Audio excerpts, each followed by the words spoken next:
At that time, a plane that came down from our left, from the entrance of the harbor, a torpedo plane. I could see it drop its torpedo right by our stern. It was headed to some ships on the left. And if I close my eyes, I can still see it. I was born in Pawtucket, Rhode Island. I was raised there, stayed there until 1938 when I was able to join the Navy. I heard a radio broadcast that the Navy was looking for musicians, and I had been a French horn player in high school, so I applied for the Navy.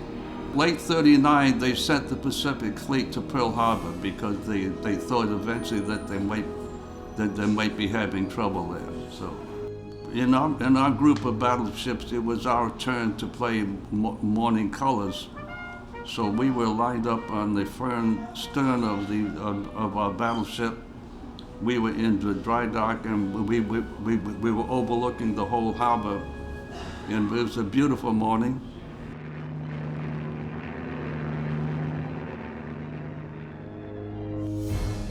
But at 5 minutes to 8, we saw a line of planes come in over the left, and the first one peeled off and dropped something. I thought maybe some of the tail had come off or something, so I watched it until it hit a hangar over on the air station, and that exploded up in flames and smoke and a lot of noise, which startled us, really. We looked back up and saw the big red spots on the fuselage of the airplanes. So immediately it dawned on us that was the Japanese were there. The man in the aft cockpit of the torpedo plane had a machine gun that looked like he was firing at us. You could see the red flashes of the machine gun. You could hear the metal clips on the turret behind us. Of course, this all happened with a matter of seconds, like it seemed like all the same time. And then we knew we had to get down to the battle station.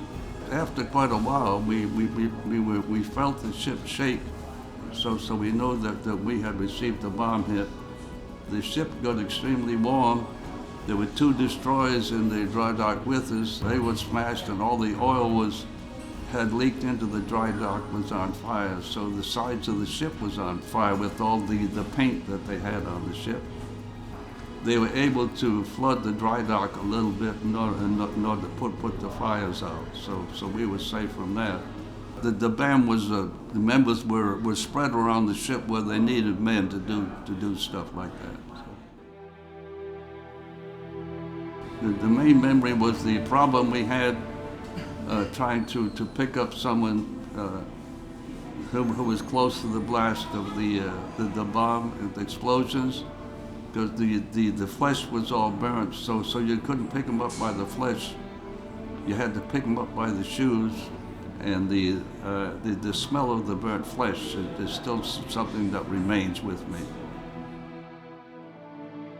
On that day, I was very proud of the ability of the crew and to take care of the wounded. And get the dead out of the way and everything, the way it was handled. When I get going on Pearl Harbor and talking about the dead people, I start stammering.